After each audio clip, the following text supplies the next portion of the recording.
tal, amigos? Muy bienvenidos un día más y una semana más a Con Ánimo de Lucro, este espacio de información y análisis económico de confianza, este oasis para la economía entendida desde el lado correcto de la historia. Aquí vamos a defender siempre la libertad, la propiedad privada, la prosperidad y el respeto a la búsqueda de la felicidad. Y qué mejor ejemplo de búsqueda de la felicidad que cuando uno marcha de vacaciones. Ya ven que aquí seguimos, al menos hasta el miércoles. El jueves y viernes será harina de otro costal y de otro costalero, pero en cualquiera de los casos, lunes, martes y miércoles nos tendrán ustedes aquí en esta Semana Santa.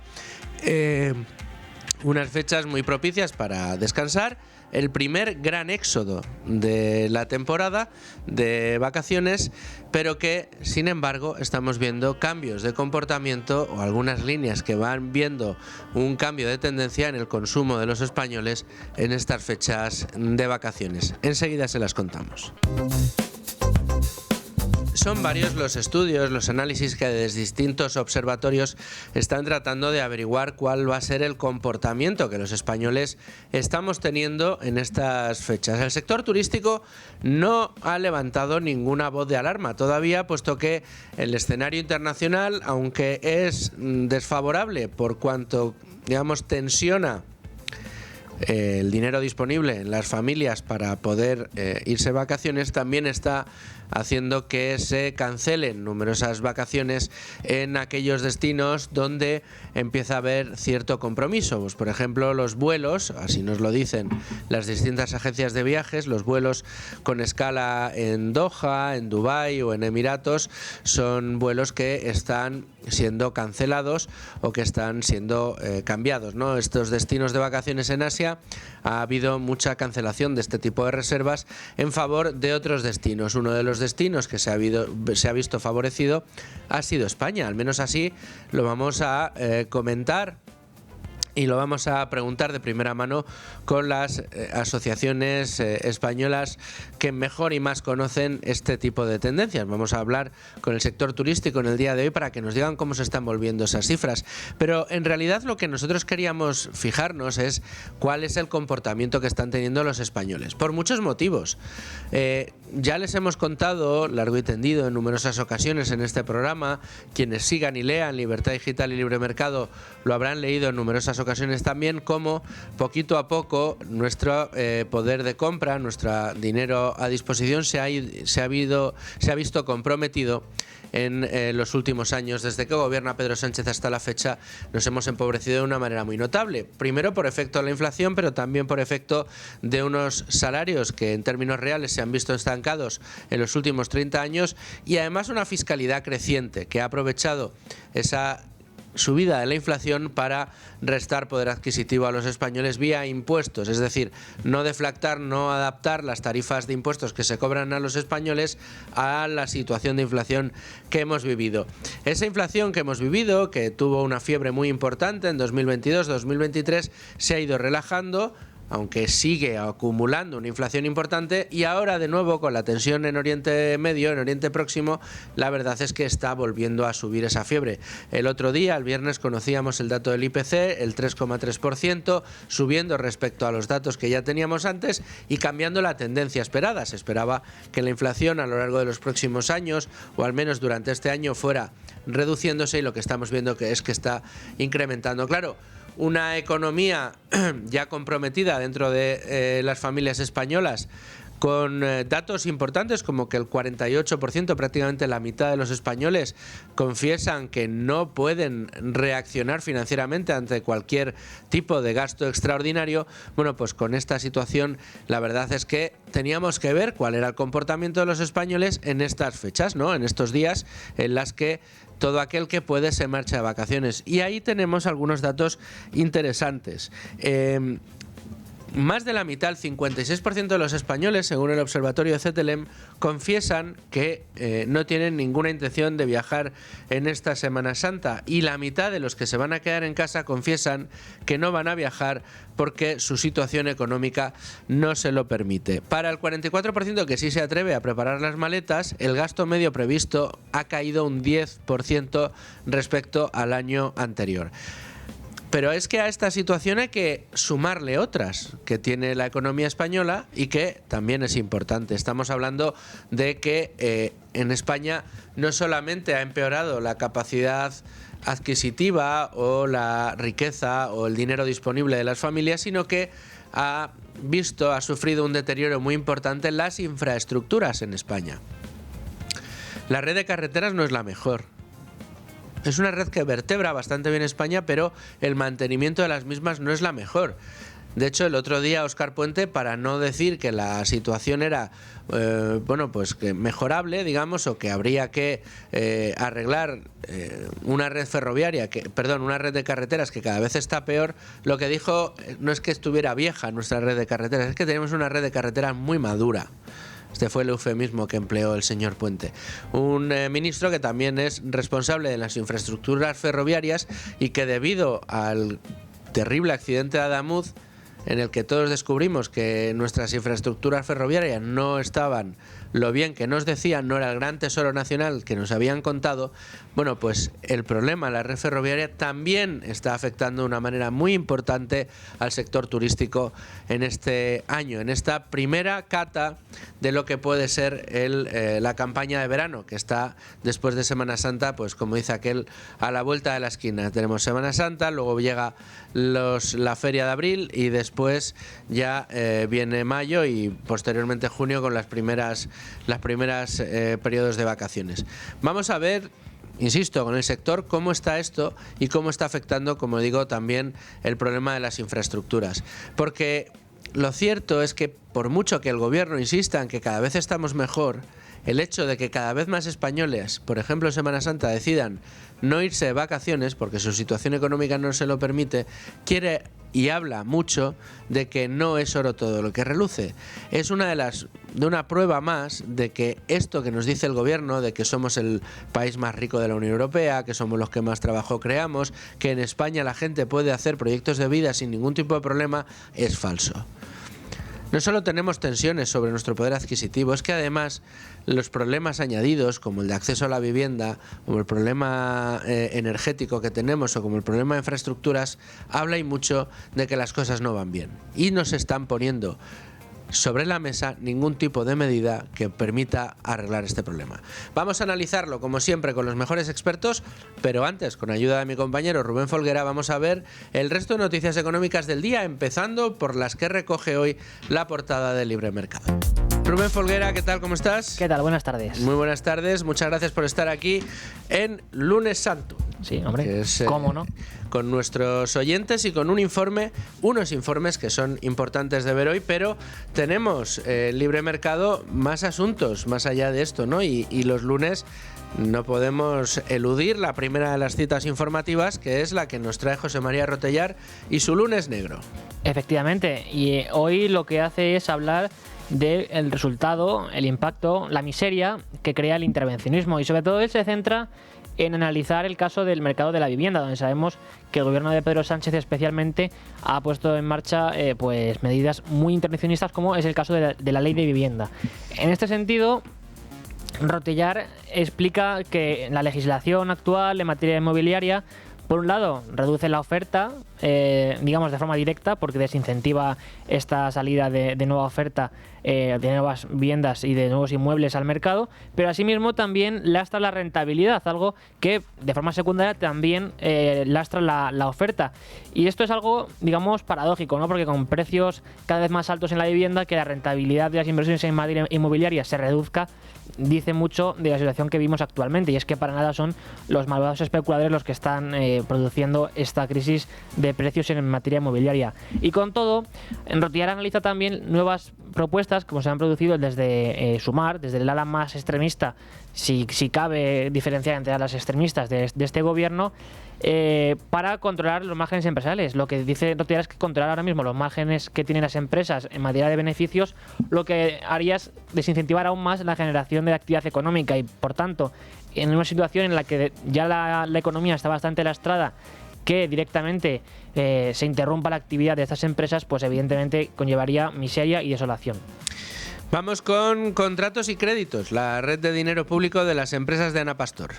Lo que aquí en Libre Mercado hemos hecho es un análisis de las subvenciones, los contratos públicos, los préstamos que ha obtenido en los últimos años Ana Pastor, o mejor dicho sus empresas, porque no solo tiene una, quizá la más conocida es Neutral, que es esta verificadora con la que ellos se dedican a decir que es verdad y que no es verdad, pero también tiene otra que se dedica al laboratorio, o sea, es un laboratorio tecnológico que administra junto con su hermano y que se dedica a perfeccionar los procesos de verificación con inteligencia artificial y también, dicen ellos, a combatir la desinformación. Bueno, pues los datos que hemos recogido en Libertad Digital demuestran que en total esas dos empresas, tanto Neutral como este laboratorio tecnológico, sumarían un monto total de 1,5 millones de euros de ingresos públicos para las dos empresas que, como decimos, están relacionadas con la periodista Ana Pastor.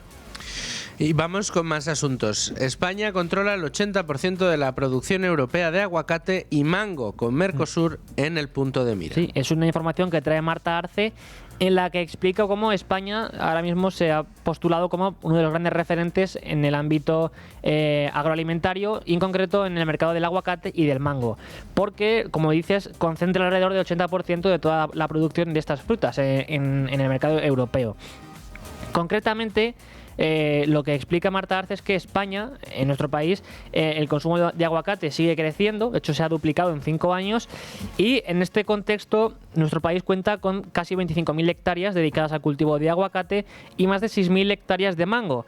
Y solo en 2025 España exportó más de 76.000 toneladas de aguacate y más de, o casi 22.000 toneladas de mango a 3 países en concreto, que son Francia, Italia y Reino Unido. Entonces, como vemos, los datos apuntan a que en este contexto en el que, pues digamos que la cultura y la sociedad trata de ir hacia dietas, dicen, más saludables y, digamos, basadas en el consumo de frutas y vegetales, sobre todo, dejando a un lado el consumo excesivo de carne, pues en nuestro país se postula como uno de los grandes referentes para la producción y exportación de dos frutas en concreto, como son el mango y el aguacate. Pero tú eres más de mango o de torrija, Rubén. Hombre, de torrija, por supuesto. De torrija más que de mango. Bueno, pues tenemos de Marta Arce otra información, porque aquí hay para todos los gustos. Al que le guste el mango y el aguacate, es verdad que en España tenemos probablemente de los mejores que se producen en el mundo, pero es que somos la tierra de las torrijas. Leo el Libre Mercado. De la torrija a la mona. Esto de la mona yo soy menos, ¿eh? Los pasteleros afrontan la Semana Santa con los huevos más caros. Sí, porque en un año el precio de los huevos ha aumentado un 30%, según recoge también Marta Arce en Libertad Digital.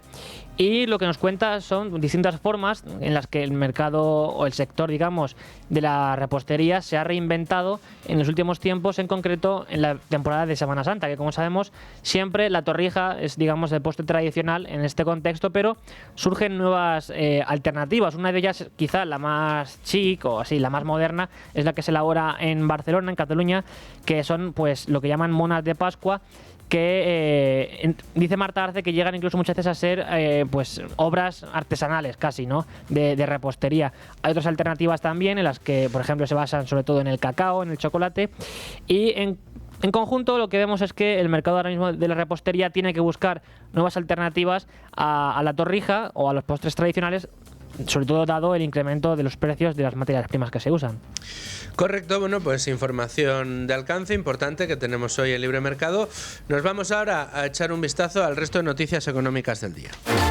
Y como siempre, antes de hacer ese repaso a las noticias del día, déjenme que les dé 2 consejos. El primero de ellos, para aquellos que nos escuchan y que son autónomos o tienen una pequeña y mediana empresa, bueno, pues saben que dentro de muy poquito van a tener ustedes que cumplir con la normativa Verifactu. Esto quiere decir que cada vez que ustedes cobren o emitan una factura, Hacienda tiene que ser la primera en enterarse, incluso antes que aquel a quien les envían esa factura. Bueno, pues desde Es Radio y Libertad Digital nos hemos puesto en contacto con Prana para diseñarles a todos ustedes una solución a su medida. Prana, para aquellos que no lo sepan, es el software de gestión español con más de 40 años de experiencia y que además te ayuda a para controlar la facturación y contabilidad. Es un software muy sencillo, el más sencillo del mercado y el más barato, 19 euros al mes. Pero esto mejora, ¿por qué? Primero, porque ustedes tienen 30 días para probarlo de manera gratuita y un 10% de descuento adicional si son oyentes de radio. Pueden visitar pranalibertad.com o introducir el código LD10. Y otra de las menciones que tenemos que hacerle, otro de los consejos que tenemos que darles es que se puede invertir en oro con la seguridad y la garantía de Prosegur. Esto ya es posible. Comprar oro real y tokenizado de forma online con total transparencia es un valor absoluto que ofrece en este caso Prosegur. Todo el valor del oro físico con la liquidez de un activo digital. El oro en orolibertad.com, repito, orolibertad.com, podrás invertir en oro digital de forma segura, respaldada por oro físico custodiado en las bóvedas de alta seguridad de Prosegur. Protege tu futuro con el valor refugio por excelencia. Visita ahora orolibertad.com y empieza hoy mismo. Todo producto de inversión implica un riesgo, rentabilidades pasadas no garantizan rentabilidades futuras. Y como siempre vamos a empezar este repaso a las noticias económicas del día con ayuda de Rubén Folguera, con el precio del petróleo que está marcando la fiebre de la inflación que sufrimos. Este lunes, antes de la apertura de las bolsas europeas, el precio del petróleo Brent subía más de un 2% y se movía por encima de los $115 por barril, frente a los $72 en los que cotizaba antes del estallido del conflicto. Por su parte, el barril de crudo West Texas se encarecía un 1,1% hasta los $100,7 por barril, mientras que el precio del gas en el mercado holandés, de referencia en Europa, escalaba un 2,5% hasta los 56 euros por megavatio hora. Tenemos ahora mismo en este minuto y resultado el petróleo West Texas por encima de los $101 y el petróleo Brent por encima de los 107, ambos con tensión alcista del entorno del 2%. Más asuntos, tenemos que Donald Trump está asegurando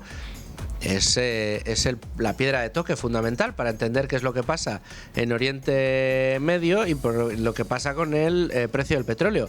Donald Trump ha dicho que Irán va a dejar pasar 20 grandes petroleros por el estrecho de Hormuz. En declaraciones a los medios de comunicación a bordo del Air Force One, el presidente de Estados Unidos, Donald Trump, ha subrayado este domingo que su administración está negociando con Irán, tanto directa como indirectamente, al tiempo que ha asegurado que como muestra de respeto, Teherán dejará pasar a 20 grandes petroleros por el estrecho de Hormuz pese al bloqueo impuesto por la República Islámica.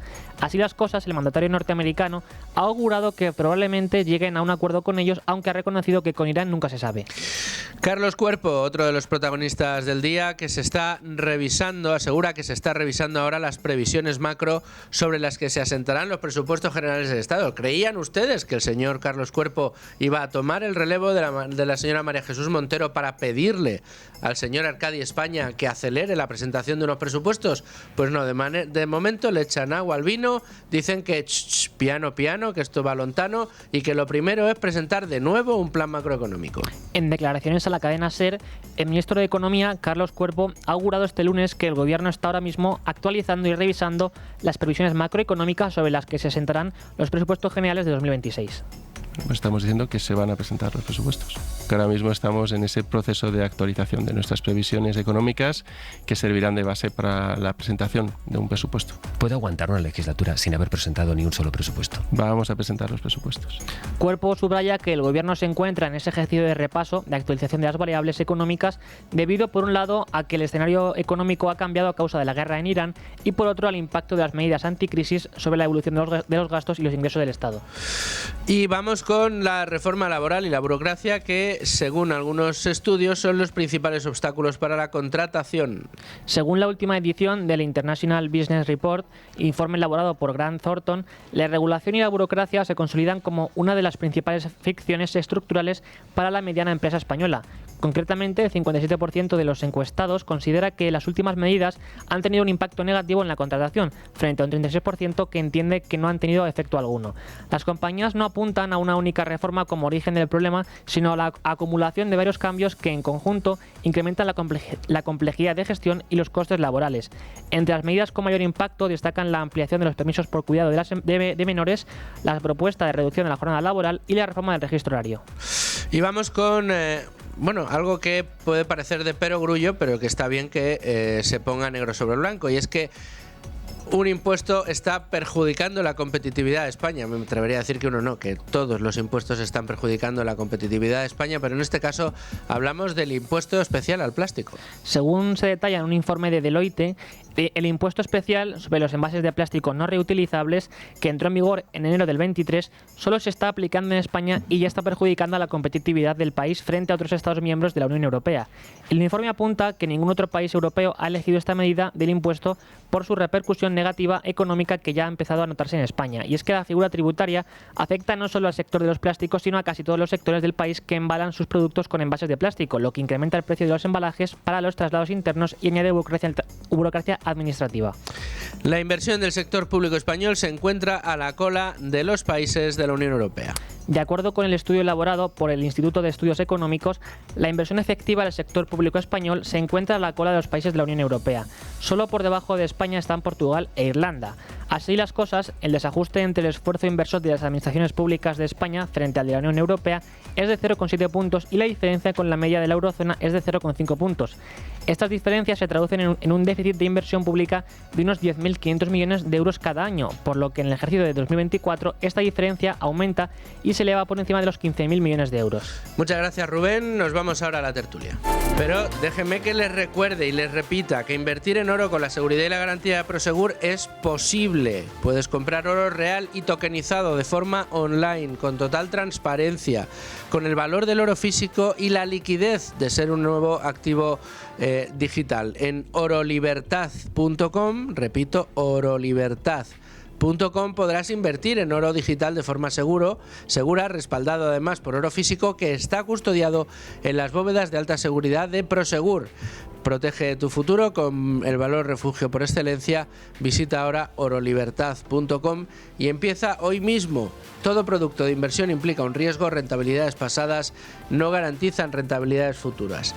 ¿Y sabían ustedes que el 95% de los negocios que contratan un software de gestión aumentan la facturación en menos de 2 años? Con Prana puedes hacer crecer tu negocio de una manera simple y efectiva. Prana es el software de gestión que está revolucionando el mercado. Pruébalo gratis 30 días y disfruta de un 10% de descuento adicional en todos los planes por ser oyente de Es Radio. Visita pranalibertad.com, repito, pranalibertad.com e introduce el código LD10.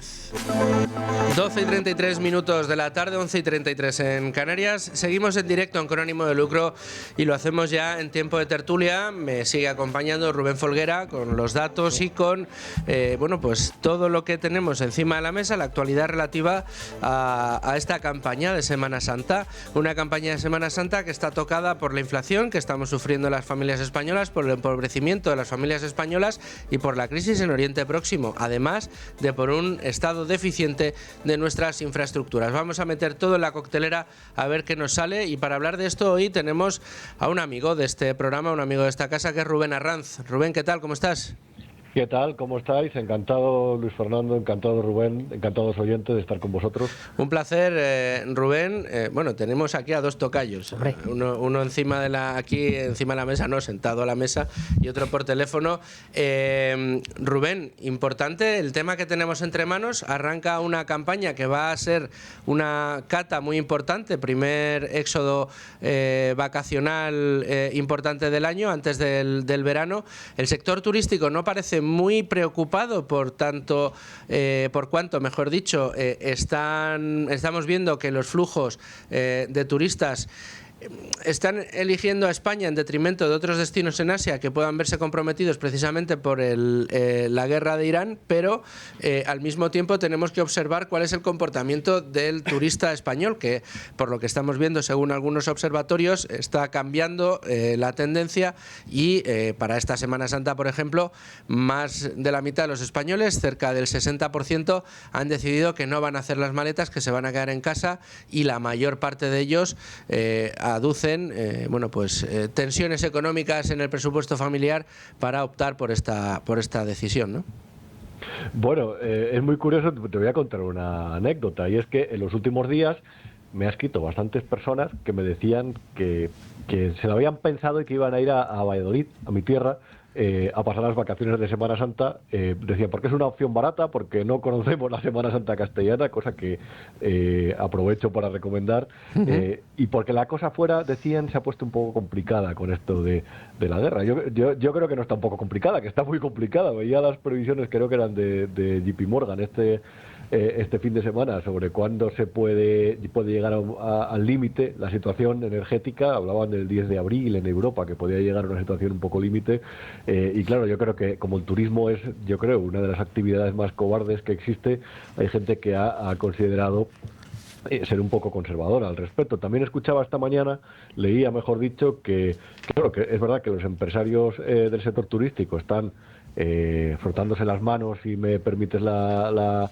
expresión, por ejemplo, ¿Sí? en lugares como la Costa Brava, porque han incrementado un 50% las reservas de turistas de Reino Unido y de Alemania, porque claro, al no poder ir a Extremo Oriente, porque las conexiones con el Golfo pues se han visto, con todas las grandes aerolíneas del Golfo, se han visto impedidas o dificultadas por la guerra, pues que de eso de ese cambio de flujo, de esa modificación de los flujos, se había beneficiado España. Pero también es verdad que, claro, yo creo que, como bien comentabas, los españoles miran el dinero, miran la cartera, miran la inflación, que corrígeme si me equivoco, pero ya la previsión está en el 5,9%, ¿verdad? Sí. Es decir, la situación no está como para hacer grandes dispendios. Entonces, claro, entiendo que haya mucha gente que haya decidido no irse de vacaciones de Semana Santa. Es un momento que yo no sé cómo lo veis vosotros, pero hay quien me decía, esto se puede solucionar. El otro día hablaba con una persona de una entidad financiera, con un directivo, y me decía, pues a nosotros nos han dicho nuestros fondos de inversión que calculan que esta guerra durará 8 semanas y que ya estamos llegando a la cuarta, que es decir, que a lo mejor esto pasa antes de lo que parece. Dice, pero también decía lo mismo con la situación de Ucrania, y ese frente ya lleva 4 años abierto, y me decían, a lo mejor estamos a la puerta de una crisis como la que vimos las primeras semanas antes de la pandemia, que había gente que estábamos un poco como a la expectativa o incluso descreídos sobre lo que podía suceder, y sucedió. Vamos a ver qué pasa. Estaba todo un poco indeterminado, ¿no? Está todo un poco indeterminado, pero si damos 2 pasos hacia atrás y tratamos de ver una foto fija un poco más amplia, nos damos cuenta de algunas cosas, ¿no? Un proceso de empobrecimiento del bolsillo del ciudadano español que no es una cosa de hace 2 días, no es una cosa que haya empezado cuando ha estallado la crisis en Irán, sino que es un proceso acumulado de los últimos 8 años y que nos lleva a observar un salario real estancado de los últimos 30 años, mientras nuestros vecinos en Europa sí que han conseguido traducir el incremento del Producto Interior Bruto que han ido consiguiendo a lo largo de estos años, recuperándose de la pandemia mucho antes que nosotros, algunos países incluso creciendo en año de pandemia, y que han ido dejando que ese crecimiento, esa riqueza permee hasta el bolsillo de los ciudadanos, y han incrementado de una manera importante la renta per cápita. El camino que ha llevado España en este tiempo ha sido el opuesto. A medida que veíamos un PIB creciendo en función de una llegada masiva de inmigrantes y en función de un incremento muy notable del gasto público, muy dopado, entre otras cosas, por esas famosas ayudas europeas, a medida que hemos ido viendo esto, hemos visto cómo eso no ha permeado hasta el bolsillo del contribuyente. El PIB per cápita no ha ido subiendo como sí que lo han hecho otros países de la Unión Europea. Esto se ha traducido, evidentemente, en un menoscabo importante en la capacidad de compra de los españoles, y que al mismo tiempo se ha visto conjugado con 2-3 realidades que yo creo que merece la pena poner encima de la mesa, Rubén, y quiero tu análisis y tu opinión. La primera, que desde el año pasado ya sabemos que nuestro sistema energético ni es el mejor del mundo, ni es el mejor de Europa, porque de hecho es el único de Europa y del mundo que dentro del mundo desarrollado ha sufrido un apagón completo, un blackout total en todo el país, que de hecho ha afectado a otros 2 países, a nuestros vecinos portugueses y franceses.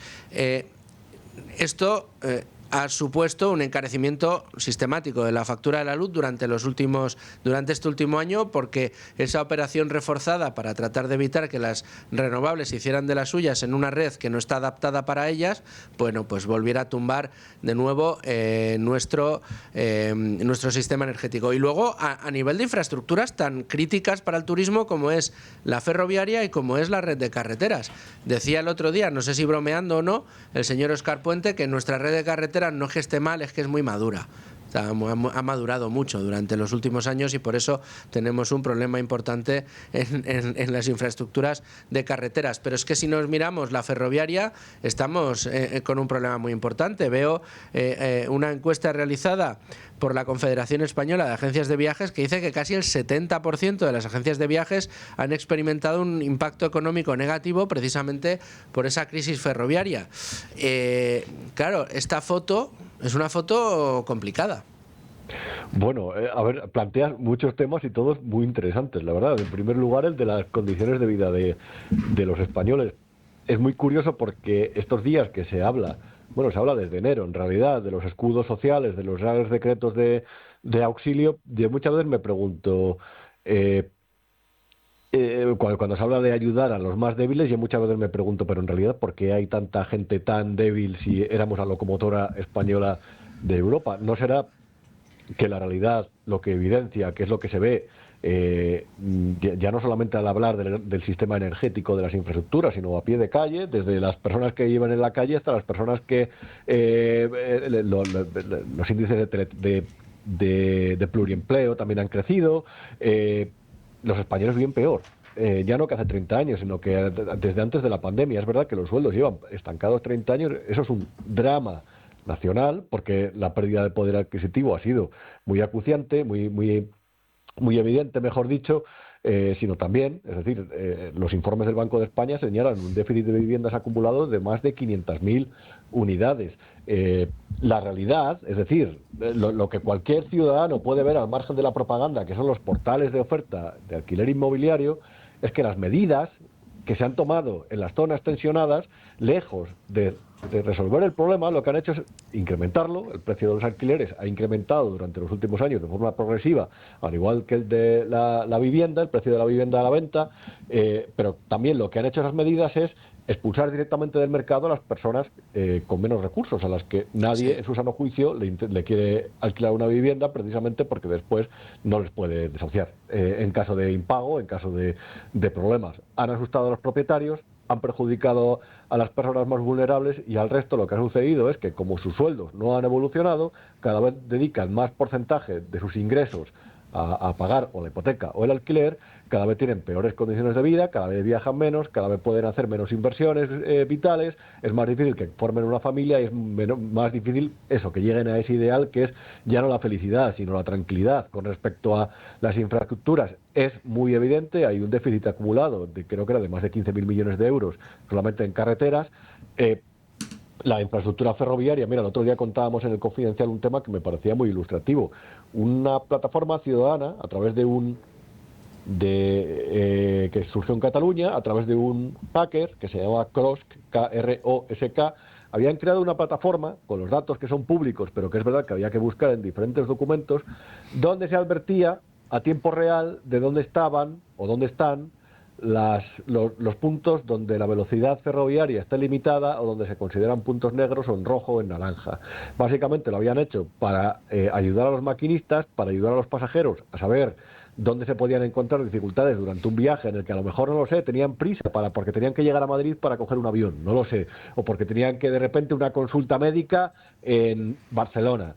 Pues bien, Adif denunció a esa página por que consideraba que era ante Google, porque consideraba que era malware o que tenía malware, que podía ser un riesgo informático, y la tumbaron. Nosotros lo publicamos en el Confidencial.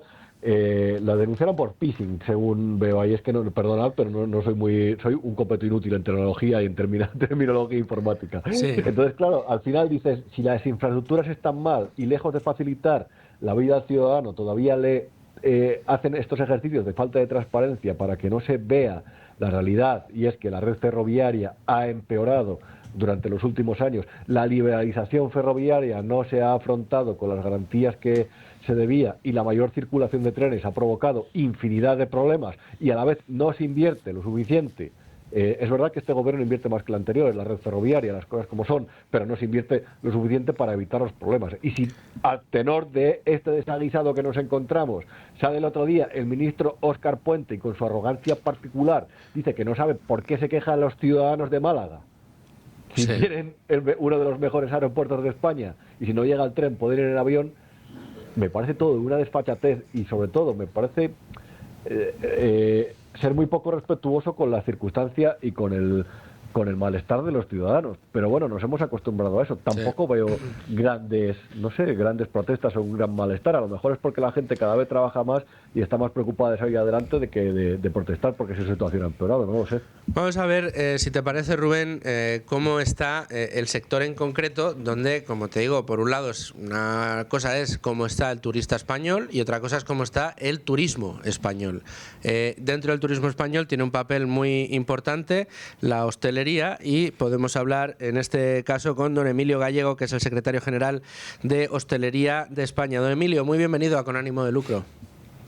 ¿Qué tal? Muy buenos días. Un gusto estar con vosotros. Emilio, estábamos comentando en el programa, con ayuda de nuestro compañero Rubén Arranz, del Confidencial y tertuliano y amigo de este programa, la situación de la campaña de esta Semana Santa, donde, por lo que estamos leyendo y por los informes que hemos estado pudiendo echarles un vistazo, tenemos dos realidades. Por una, el sector considera que puede ser una muy buena campaña la de Semana Santa, entre otras cosas porque ha habido buena parte del turismo internacional que ha decidido venir a nuestro país en lugar de a otros destinos asiáticos, pero por otro lado, y eso yo creo que en la hostelería lo podéis notar mejor, de hecho ya creo que fue a finales del año pasado, nos hablasteis de cierto cambio de tendencia, luego está el turista español y sus usos y costumbres, y por lo que nos estamos encontrando en estos informes y en estos estudios, nos dicen que las familias españolas están decidiendo pues o bien viajar menos o viajar a destinos más económicos, y una vez viajan gastar algo menos de lo que gastaban en sus vacaciones. No sé si es algo que estáis observando vosotros. Pues la verdad es que hay que decir que cuando tenemos que hacer las predicciones de cómo va a ser Semana Santa, en Semana Santa es casi más importante tener buenas predicciones meteorológicas que económicas. Influye en este tipo de pequeños periodos vacacionales a lo largo del año, fuera del verano, la climatología influye de una manera muy importante. ¿Y qué podemos decir? Que las perspectivas para este año apuntan muy bien. El año pasado fue una Semana Santa terrible.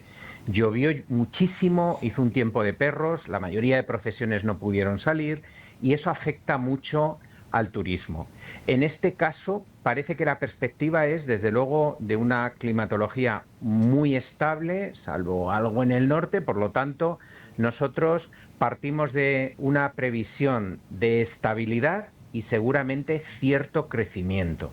Son varios los motivos. Uno, como he citado, el clima. Parece que viene bien estos días de fiesta y estos días de descanso.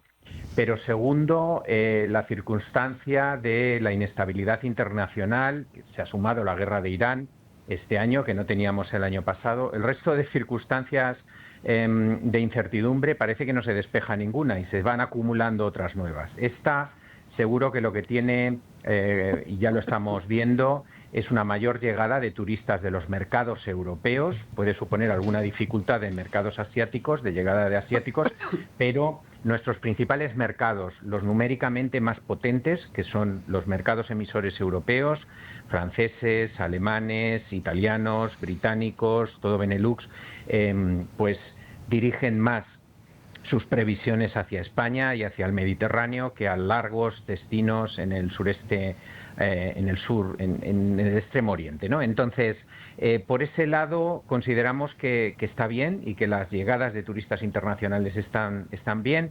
La mitad de los españoles van a hacer vacaciones, se van a mover de su lugar de residencia habitual, esto ya es muy positivo. Semana Santa lo que tiene es que se activan todos los destinos porque se inaugura la playa, pero la nieve sigue funcionando. Este año hemos tenido una buena temporada de nieve.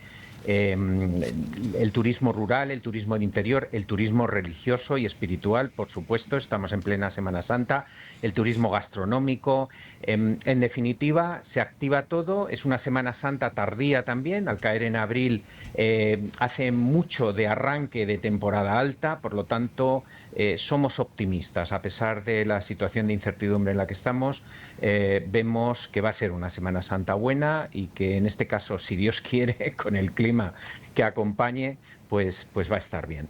Bueno, pues esperemos que así sea y que el sector pues pueda disfrutar de una bonanza especial en esta Semana Santa, después de, como nos recordaba, sucedió el año pasado. Don Emilio Gallego, secretario general de Hostelería de España, muchas gracias por atender la llamada con ánimo de lucro. Muchas gracias y muy buena Semana Santa para todos los oyentes. Muy buena Semana Santa a todos. Tenemos también todavía no tenemos a Carlos Garrido, vamos a ver si le contactamos ahora.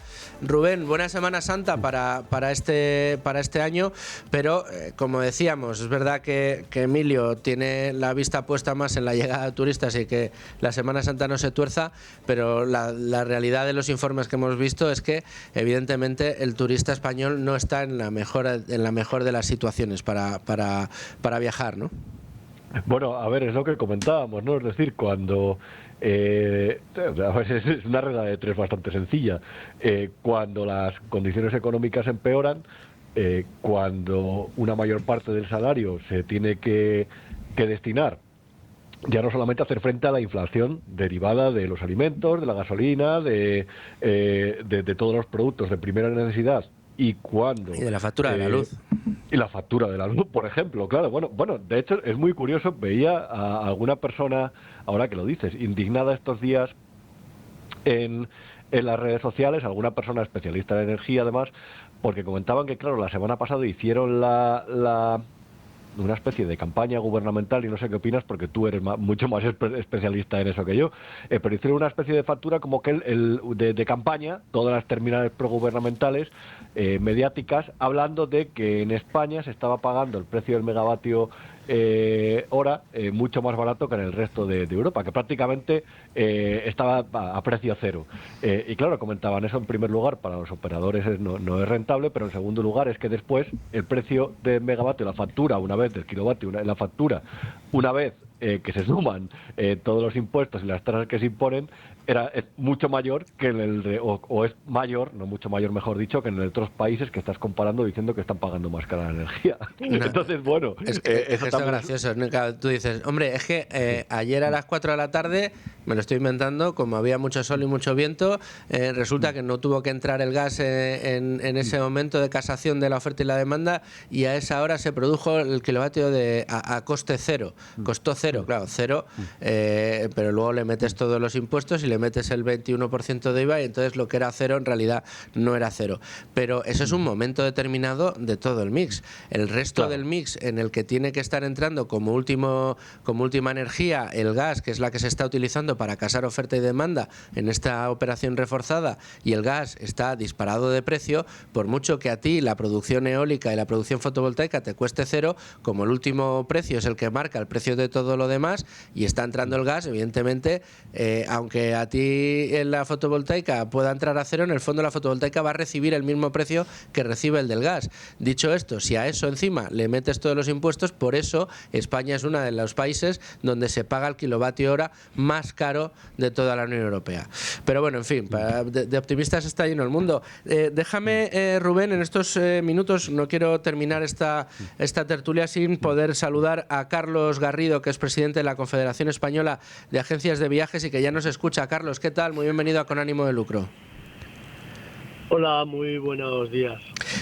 Carlos, tenemos varios informes que hemos estado consultando, estudios, análisis que habéis evacuado en la Confederación Española de Agencias de Viajes, y hay dos por los que me gustaría preguntarte. Uno es la incidencia del ferrocarril dentro de la actividad de las propias agencias de viajes. ¿Se está notando y mucho? Sí, muchísimo, porque el ferrocarril se había convertido en un eje principal y el problema es que ya no son solo los retrasos y los inconvenientes que está habido, es que se están perdiendo la credibilidad en un medio de transporte que era fiable y es muy importante no solo para el vacacional, sino también para los viajes de negocio y para el MAIS. Los ejecutivos que tienen una reunión que iban y volvían en el día, pues ya no están pudiendo hacerlo, ¿no? Y esto nos está creando unos perjuicios tremendos a las agencias de viajes y a la industria. Una de las cosas que estamos comentando en el programa, don Carlos, es la situación, la dualidad de la campaña de esta Semana Santa en España. Hablábamos antes con Emilio Gallego, del secretario general de Hostelería de España, nos hablaba de las buenas perspectivas que teníamos por dos motivos fundamentales. El primero, el climatológico, que va a hacer que la campaña sea mucho mejor que la del año pasado, donde llovió a cántaros, y por otro lado, que esa crisis en Oriente Medio lo que está haciendo es derivando buena parte del turismo internacional en esta Semana Santa a nuestro país. Pero, por otro lado, nosotros estábamos analizando en el programa pues una situación que hace que el comportamiento del turista español sea algo, digamos, peor a lo esperado, y es que mientras vemos que la campaña puede ser muy buena para el sector turístico general en nuestro país, sí es verdad que el turista español ha decidido poner en marcha, al menos eso es lo que nos reflejan muchos informes, un hábito de gasto un poco más prudente que el del año pasado. Más de la mitad de los españoles van a no viajar, se van a quedar en casa, y los que viajan van a reducir el gasto en el que van a incurrir durante esta Semana Santa. ¿Observáis desde la Confederación este comportamiento? Sí, sin ninguna duda. España no necesita que pase nada en ningún sitio para tener una buena campaña, una buena campaña de Semana Santa donde siempre se registran récords. Lo que está pasando es que los precios se están encareciendo tanto a cuenta que lo que está pasando es que están viniendo gente de fuera en vez de poder ir los españoles, ¿no? Esto desde el punto de vista de turismo receptivo, por lo tanto sí que vamos a tener una buena campaña, pero lo habíamos tenido de todas maneras. Aquí el problema está en el turismo emisor. Los españoles no van a poder, están mirando con cierto temor efectivamente por la situación económica, sus vacaciones a medio y a largo plazo, ¿no? Y eso es lo que nos preocupa muchísimo, un sector que depende muchísimo, el sector de las agencias de viajes dependemos muchísimo del turismo emisor. El 75% de nuestra facturación es turismo emisor. El corredor hacia Asia está como está, y entonces pues desde la agencia lo que estamos buscando es otras alternativas para que puedan ir a través de otras conectividades, ¿no? Vía por Europa, con Alemania, con Francia, con Inglaterra, con otros destinos, ¿no? Para buscarles, es decir, se puede viajar incluso a destinos que no sabemos por qué los españoles pues miran como recepción cuando se puede viajar de sobra, ¿no? Me refiero a Egipto, a Turquía, están viajando los turistas de todo el mundo, y los españoles pues miran con recelo, ¿no? Y esta situación nos preocupa muchísimo al sector. Bueno, pues vamos a seguir muy pendientes, don Carlos Garrido, de esta situación, y en cualquiera de los casos felicitarles porque efectivamente dentro de nuestro país el sector turístico sigue siendo uno de esos sectores que nos hace sentirnos orgullosos por la profesionalización que ha desarrollado en los últimos años y por su capacidad de excelencia. A ver si conseguimos otro año récord. Afortunadamente es así, el sector goza de muy buena salud y ojalá que contáramos con ese apoyo y logremos pues pasar este bache con éxito. Muchas gracias. Don Carlos Garrido, muchísimas gracias por estar con nosotros. Rubén, ¿sigues ahí? Estoy por aquí, por supuesto, para lo que necesites. En este caso, don Carlos Garrido pues ponía, digamos, ese pero, que era el pero que estábamos analizando en el día de hoy, que es el pero del turista español, del turista nacional. Ya no solo porque no pueda viajar a Asia, sino porque tiene que rascarse el bolsillo más de la cuenta, ¿no? Claro, además lo comentaba muy bien Carlos. Dado que es verdad que tampoco necesita España que sucedan cosas extraordinarias para tener una buena campaña, salvo, es verdad, la primera llamada hablaba del tiempo, la Semana Santa del año pasado fue terrible, de verdad. Fue un desastre completo. Pero bueno, en líneas generales las campañas turísticas españolas generalmente funcionan.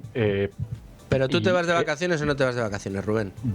Yo nada, yo en absoluto. Yo me voy a mi casa, a Valladolid, a gastar poco y a trabajar mucho, que es lo que generalmente hago, pero en cualquier caso yo no pierdo la ocasión de reclamar que al final, en realidad, para vivir mejor no hacen falta escudos sociales. Para vivir mejor no hacen falta ayudas gubernamentales, sino que lo que hace falta, Luis Fernando, como tú adviertes en tu programa casi cada día, es un mix de mejorar la productividad, bajar impuestos, que nos dejen trabajar, que se cumplan los contratos, que haya una energía, un sistema energético que ofrezca precios competitivos, y que a partir de ahí eso lo que hace es florecer la economía, prosperar las condiciones, hace prosperar al país, hace mejorar las condiciones económicas de los españoles, y al final... Y que vivamos todos mejor.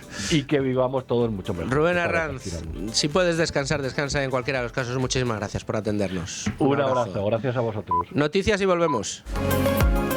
1:05 de la tarde, 12:05 en Canarias. Seguimos en directo en Con Ánimo de Lucro y abrimos hoy, lunes santo, página de mercados.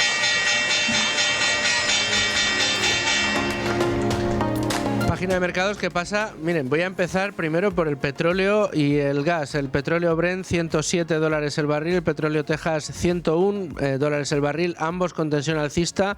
El gas natural también, en este caso, mira, en los mercados internacionales cae muy ligeramente, pero en cualquier caso en España sigue en 55 euros por megavatio hora, lo que es un precio muy muy alto. En cuanto al oro, tenemos el metal precioso en $4.557 la onza, precio último. Y ahora vamos a ver qué están haciendo nuestro principal indicador, el IBEX 35, su fotografía fija de hoy. Tenemos el IBEX 35 un 0,35% arriba en este momento, intentando alcanzar los 16.900, sin éxito de momento, 16.897 puntos para nuestro principal indicador, en el que, bueno, pues parece que las tensiones en Oriente Medio y el precio del crudo hacen que siga siendo una postura muy prudente por parte de los inversores nacionales.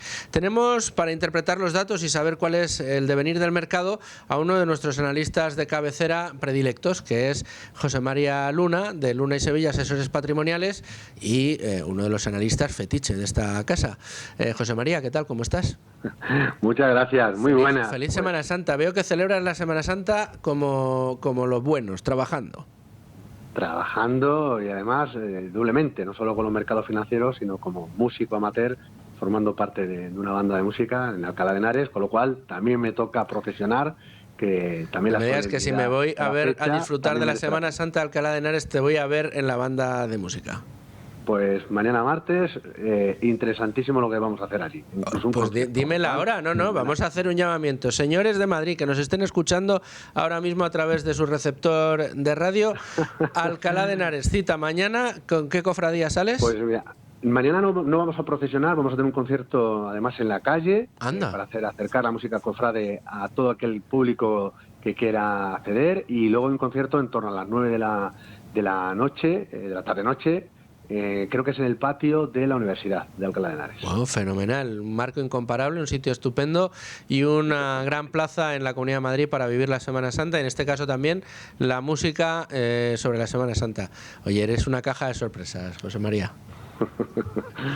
Sí, como la que nos tienen los mercados financieros, sin duda alguna. Claro. Bueno, no sé si sorpresa, susto o muerte. ¿Con qué nos quedamos hoy?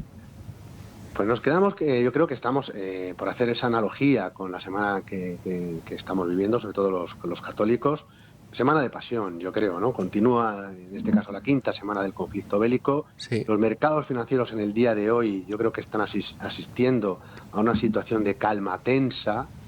Quizás se esperaba, fíjense lo que les voy a decir, quizás un fin de semana más convulso. Nos tiene acostumbrado Donald Trump y las circunstancias a fines de semana con sorpresas desagradables. Pero, evidentemente la situación sigue siendo desagradable, pero no ha habido, quizás no ha habido un incremento de la tensión, ni por la parte dialéctica, ni tampoco en el conflicto como tal, ¿no? Y el mercado, salvo el precio del crudo, que sigue escalando posiciones, en los mercados, sobre todo la parte de renta variable y de renta fija, se están tomando quizás diríamos un poco de tregua, un mini descanso. Los índices están positivos, ligeramente, y los mercados de deuda bajando tímidamente la rentabilidad, ¿no? Pero yo digo calma tensa, porque lo que queda claro es que el día a día no parece que el escenario ni se vaya a clarificar de forma inmediata, y todo apunta a que incluso podría empeorar, ¿no? La clave aquí más importante, para que ustedes lo entiendan, principalmente es la reapertura del estrecho de Hormuz y que no haya más daños en las infraestructuras energéticas. Y yo, por terminar esta primera exposición, diría que otra clave muy importante es que estamos en un conflicto de desgaste en los contendientes, ¿no? En Irán es el desgaste de su armamento, pero en Estados Unidos, y no solo Estados Unidos, sino en el mundo en general, sin duda alguna, es el desgaste económico, ¿no? Lo que más daño le puede hacer a Donald Trump ahora mismo es que repunte la inflación y sobre todo que repunte los tipos de interés, no solo los de la FED, los de la Reserva Federal, sino los tipos de interés del mercado, y eso haga que la enorme deuda pública que tiene que refinanciar, y en este año tiene mucha, pues que sea a tipo de interés cada vez más alto, ¿no? Por lo cual, clave la duración del conflicto y el daño que afecte sobre todo a la economía mundial.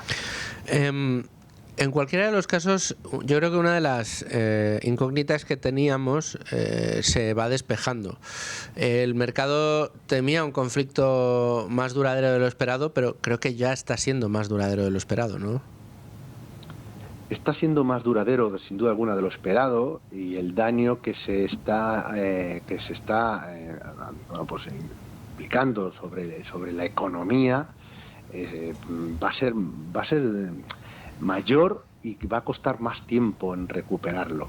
Por decir, no estábamos ante un conflicto rápido, como ha ocurrido en otras ocasiones, o incluso cuando ocurrió con el tema de los aranceles, porque aquí ya hay otros actores que, ya digo, juegan más al desgaste, ¿no? Y en este sentido, aunque Estados Unidos diga que no hay, bueno, porque no atacan más, que está por ver, que no hay una intervención terrestre, por poner un ejemplo, y que se retiran, está Israel, y que Irán probablemente pues va a seguir pues tensionando la zona, ¿no? Porque ha visto que le sale, que no le sale tan caro, ¿no? Le sale caro quizás a otras partes del mundo, ¿no? Entonces el daño va a durar tiempo, aunque el conflicto durara menos, ¿no? Con lo cual nos estamos dando de bruces en dos realidades. El conflicto va a durar más tiempo, y luego el daño a nivel económico también. Ahora bien, y valga la redundancia, no es lo mismo que el conflicto se enquiste y dure mucho más tiempo, porque claro, el escenario que se dibuja es diferente, para que ustedes lo entiendan. No es lo mismo que el estrecho de Hormuz se reabra en las próximas semanas o de aquí a un mes, para que se haga una idea. El daño económico ya es importante, pero iríamos a un escenario de estancamiento económico y con una inflación alta, ¿de acuerdo? Y eso es una situación nada agradable. La famosa estanflación. Claro, no es la inflación, justo. Pero una cosa es la estanflación y otra cosa es la depresión, que es la depresión económica, que luego trae otro tipo de depresiones, incluso psicológicas, ¿no? Es decir, si la situación se enquistara mucho más tiempo, más de un mes, y viéramos el precio del crudo subir mucho más de $120 el barril, evidentemente eso haría mucho daño. Y una de las zonas del mundo donde más afectaría es Europa. Europa, sobre todo, que se vería abocado a que en este caso el Banco Central Europeo tendría tipos de interés, crecimientos económicos muy bajos, enorme dependencia energética y, en fin, pues que la situación no sería nada agradable para nada en el mundo, pero sobre todo para los europeos. Con lo cual, la duración del mismo, la reapertura del estrecho es clave, porque no es lo mismo un escenario de estaflación a un escenario de depresión. ¿Y en los índices qué crees que se nos viene encima? Porque hay muchos analistas que estaban esperando, como decían esto en lo de Juego de Tronos, que el winter is coming en los índices y que esos bonanzas, esos grandes resultados que hemos estado viendo en los últimos años, esos crecimientos tan altos, esos múltiplos a los que estaban cotizando, tendrían que corregir en un momento determinado. ¿Crees que ese frío, ese invierno va a llegar a los índices? Bueno, en cierta manera ha llegado, ¿de acuerdo? Lo que pasa es que en el caso de la renta variable, diremos que es un frío otoñal, como el que hemos tenido, por ejemplo, en la Comunidad de Madrid el viernes o el sábado, ¿no? Sobre todo a la noche, ¿no? Ese viento, ese frío, ¿no? Pero digo esto porque los índices, curiosamente, de bolsa, y la mayor parte de las acciones, es verdad que han corregido, pero no ha habido una sangría enorme, ¿no? Sobre todo ha habido una sangría enorme porque hay mucha liquidez todavía en el sistema y el mercado también ha seguido descontando que el conflicto bélico, aunque está durando algo más de tiempo de lo que se preveía, pero que es un conflicto en el cual, ya sea desde el punto de vista de la diplomacia, desde el punto de vista militar, al final no tardará mucho en abrirse el estrecho de Hormuz, que insisto, es la clave, ¿no? Y de momento la sangría no ha habido tanto en la renta variable, ha habido corrección. Quizás ha habido mucho más sangría en el oro, y sobre todo cuando, como la semana pasada cuando os comentaba, que incluso algún banco central, como puede ser el turco o de otros países de la zona, han tenido que empezar a vender algo de reservas para hacer liquidez, y también ha habido mucha más sangría en la parte de la renta fija con repuntes de los tipos de interés. En proporción, en la deuda ha habido más caída, aunque el número sea menor, pero ha habido mucho más daño en la parte de renta fija. ¿Qué puede pasar?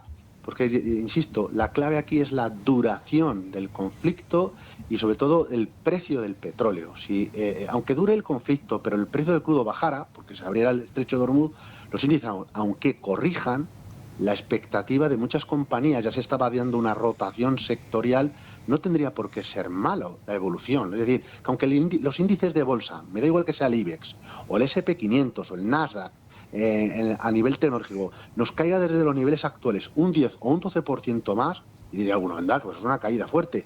El mercado podría reaccionar al alza, con un precio de crudo que se situara en torno a los 85-90 dólares el barril. Pero claro, si nos vamos no a ese nivel, si nos vamos más cerca de los 150, claro, la caída en un escenario de acercándonos a una depresión económica puede ser mucho, mucho mayor. En fin, José María, pues aquí vamos a seguir analizando la situación de bolsa, siempre con tu ayuda, y nada, oye, que estacione usted bien su estación de penitencia y que bueno, consiga un éxito notable, que estoy seguro que así será, en ese concierto amateur, como bien decía, de música también de Semana Santa. Sin duda alguna. Y sobre todo una cosa, si me lo permites. Sí. No lo olviden ustedes, y esto es muy clave. Estamos en un momento de pasión, estamos en un momento de calvario, que se puede agravar más, pero después del calvario siempre, siempre la luz renace. Eso no lo olviden. Eso es. Feliz Semana Santa, querido. Un fuerte abrazo a todos. Y nosotros nos vamos ahora a repasar recomendaciones literarias para todos ustedes en estos días de descanso, para el que tenga la fortuna de poderlos disfrutar. ¿Cómo? Pues acudiendo a esas fantásticas recomendaciones que nos hizo en su día José Ruiz de Alda. Hoy, Michael Lewis y La Gran Apuesta.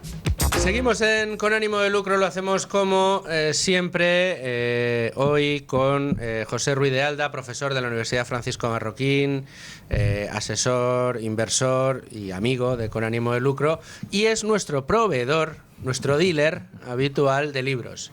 Es con quien estamos completando una biblioteca, yo creo que ya de un nivel importante, para conocer, vamos, el que se haya leído la mitad de los libros que hemos puesto aquí encima de la mesa ya sabe mucho de economía y mucho de inversión.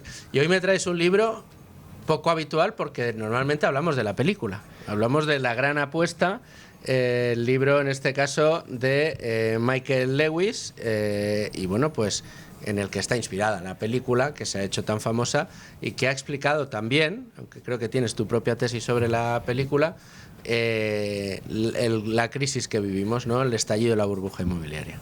Efectivamente. De hecho, es uno de los mejores escritores que hay sobre temas económicos y financieros, en mi opinión. Obviamente no es teórico, lo que te cuenta son situaciones que se han dado en momentos concretos, ¿no? En este caso, La Gran Apuesta, que es sobre la crisis del 2008 y la caída de la crisis de las hipotecas subprime en Estados Unidos, etcétera. Pero tiene muchos libros que algunos, de hecho, son películas de éxito. Un ejemplo es Moneyball, una película de Brad Pitt sobre un equipo que ficha a los jugadores en base a las estadísticas, independientemente de que tuvieran estilos muy raros, etcétera. Es una película que es buenísimo, sí, ¿no? Sí. Y además la tesis, lo bonito es que la tesis se cumple, ¿no? Sí, sí. Y es un libro muy interesante. Luego tiene, a mí, muchos libros que me han encantado. O sea, uno es El póker del mentiroso, que es un libro sobre los traders de bonos y de acciones en un banco de inversión en los años 80. Otro que es The Flash Boys, que tiene que ver con todo el tema del high frequency trading y tratar de llegar el más rápido al mercado para poder aprovecharte de operar antes con más información, etcétera. Tiene muchos libros. Luego tiene uno recientemente que sacó sobre la quiebra de FTX, el broker de criptomonedas que quebró hace un par de años, el de Sam Bankman-Fried, que se llama Hacia el infinito, aunque ese libro para mí es un pelín más flojo. pero vamos, es un escritor que en general recomendaría todos los libros que tiene, porque yo me he leído prácticamente todos y son muy entretenidos, porque al final son historias reales de situaciones drásticas, ¿no? Pues mucho éxito y mucho fracaso. Sí. Y en este caso traemos uno de sus bestsellers. Y además dio pie a una película para mí espectacular, con un reparto buenísimo, muy entretenida, un pelín técnica y un poco difícil de comprender, a pesar de que le dan un... Tienes razón, mira, yo te lo compro, pero sí creo que es, viendo otras pelis que trataron de explicar, pues en este caso Margin Call, me estoy acordando la de la caída de Lehman Brothers, esa creo que es mucho más técnica, y si no tienes ciertos conocimientos te pierdes bastante de la película. Esta yo creo que a poco que la quieras seguir poquito a poquito y sin entender muy bien cómo funciona, por ejemplo, las posiciones cortas, yo creo que eres capaz de entender un poco qué fue lo que estaba por debajo, lo que subyacía de esa crisis, ¿no? Sí, o sea, yo creo que la parte mollar, que es al final que hay una serie de inversores que identifican que hay un problema, una burbuja inmobiliaria en Estados Unidos, y empiezan a apostar en contra de esa burbuja antes de que explote. Esa parte yo creo que queda muy clara, está muy bien explicada. O sea, eso hace que sea accesible al gran público ver la película. Luego ya cuando te cuentan los detalles, ¿no?, de un CDO sintético, que me acuerdo que sale, creo que es Selena Gómez haciendo una apuesta en el casino y uno apuesta sobre lo que ha apostado el anterior, etcétera. O sea, intentan hacerlo de una forma muy... Claro, muy gráfica, conceptos que son un poco complejos. Pero es verdad que la parte de la historia mollar a la gente le queda clarísima, ¿no? Y al final la película describe muy bien lo que escribe Michael Lewis en el libro. Al final es la historia de una serie de inversores que por separado pues identifican que hay una situación claramente anómala, que hay una burbuja de crédito en Estados Unidos inmobiliario, que el valor de los activos inmobiliarios no para de subir cuando empieza a haber ya problemas de impagos, cuando digamos que los tramos variables de las hipotecas que van a hacer que suban los intereses de muchos ciudadanos pues están a punto de suceder, y que hacen un poco la parte del inversor más bonita de... Nosotros cuando invertimos siempre decimos que hay una parte del inversor que tiene que ver con ser una rata de biblioteca, que es leer, ¿no? Y sale en la parte de la película y en el libro, que es cuando analizan cada bono hipotecario y analizan hipoteca a hipoteca, cómo va de pagos, si ha habido retrasos o no, etcétera, que eso es un trabajo... Y el grupo que se va a Las Vegas. Efectivamente. Esa es la parte de rata de biblioteca, y luego está la parte de periodista de investigación, que es el equipo que ya se coge un avión y se van a una zona donde ha habido promociones inmobiliarias y ven que hay problemas y ven cuánta gente está viviendo, cuánta gente está pagando, cuántas hipotecas tienen y sale pues la realidad, ¿no? La realidad, un poco la explosión absoluta de euforia, de avaricia, de apalancamiento que hay en la industria, y anticipan el problema que va a haber, ¿no? Luego el libro explica muy bien, y la película también, obviamente, explica muy bien cómo, a pesar de identificar que hay un problema y apostar contra él, hay un periodo en el cual sufren mucho los inversores, porque la inversión en corto es muy peligrosa en el corto plazo, porque tiene un apalancamiento y porque tienes mucho riesgo. Tienes que meter muchas garantías. Sí. Y no solo eso, sino que encima introduce un poco todo el mundo perverso de los bancos de inversión, no reconociendo la realidad hasta que ellos tienen una posición netamente positiva, etcétera.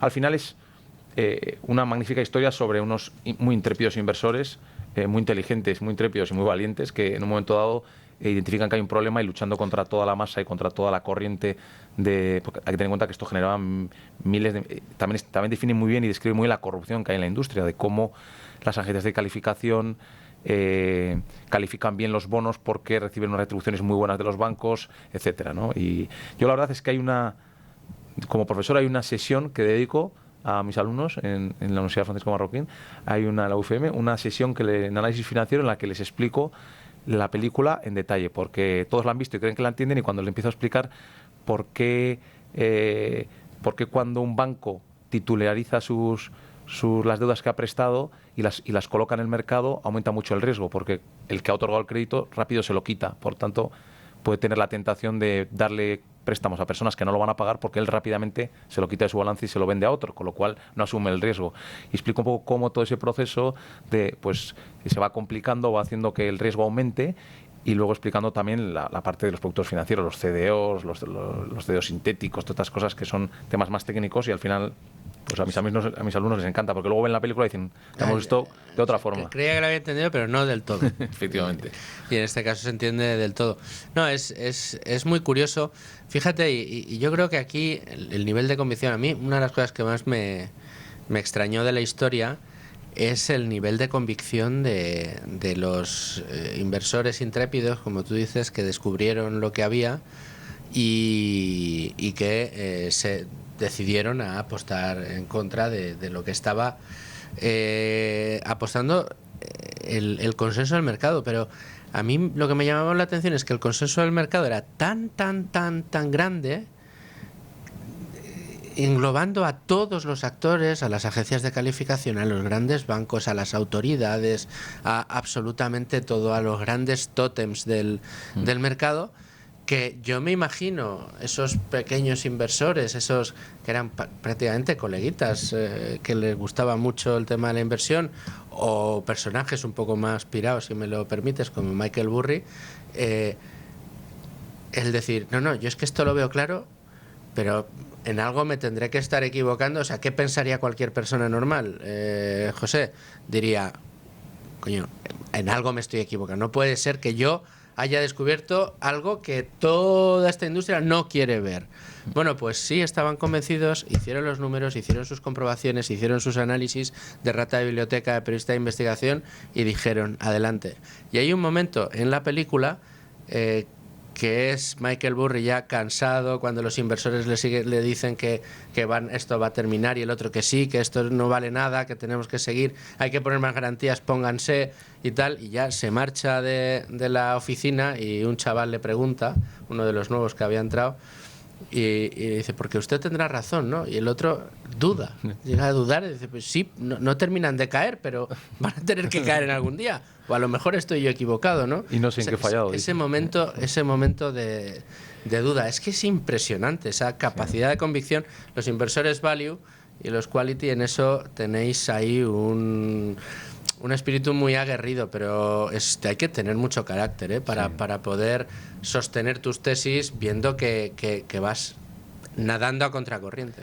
Totalmente. Y además, yo no conozco a ningún inversor inteligente en este país que no dude constantemente de su análisis, porque aunque tú creas que tienes razón, siempre dudas. Dices, oye, a ver si hay algo que me he dejado, algo que cambia totalmente todo, y estás constantemente revisando, ¿no? De hecho, yo siempre, y vamos, la gente que conozco principalmente, estamos siempre pensando qué destruye nuestra tesis, o sea, qué nos hace daño, ¿no? En vez de pensar cuánto puedo ganar si tengo razón, ¿no? Que también hay incertidumbres positivas, también te puedes equivocar y que sea mejor de lo que esperabas la inversión que has hecho, ¿no? Pero eso no te preocupa, lo que te preocupa es el efecto contrario, ¿no? Y luego la película hay matices muy interesantes, por ejemplo, como Michael Burry, que es el primer... en la película y en el libro, obviamente, ¿no? Hablamos de la película porque es más visual y seguro que la gente la ha visto, pero es el que crea el producto, el que identifica primero el problema y pide a los bancos que le creen un producto ad hoc para apostar contra que es un seguro de crédito, que en caso de impago de un bono hipotecario te cubre, y crea el producto ad hoc. Y luego, por ejemplo, hay otro fondo de unos chicos más jóvenes que no pueden invertir ya porque es difícil en la parte, y se dan cuenta que el problema es mucho más grande de lo que ellos pensaban, de lo que pensaban inicialmente, y entonces lo que hacen es apostar con los tramos de deuda más seguros, que son los que a priori no les iba a afectar. Entonces esa gente hace apuestas de 12-1, no de 4-1 como hace Burry, que es el pionero y el primero que lo encuentra, pero los otros hacen apuestas todavía con más potencial, porque nadie piensa que pudiera afectar a tramos institucionales. Sí, cuando un bono hipotecario tiene deuda, pues tiene deuda senior, que es la primera que paga si hay un problema, y deuda que es la primera que impaga. Entonces esa es la que quiebra antes si hay un problema. Pero hay otra deuda que quiebra más tarde, ¿no? Pues sobre esa. Pues ya saben que igual tienen que pedir ir de oyentes a la clase de José Ruiz de Alda para entender mucho mejor este libro, esta película, que nos enseñan y mucho de todo lo que ha sucedido en España, y nos enseñan también mucho de economía. Profesor, muchas gracias. A ti, como siempre. Y a ustedes, señores oyentes, muchas gracias por estar ahí un día más. Ya lo saben, con ánimo de lucro. Volvemos mañana a la misma hora, a las 12, aquí, como clavos. Estamos para hablar de economía con todos ustedes. Hasta entonces, sean muy felices, amigos. En Es Radio.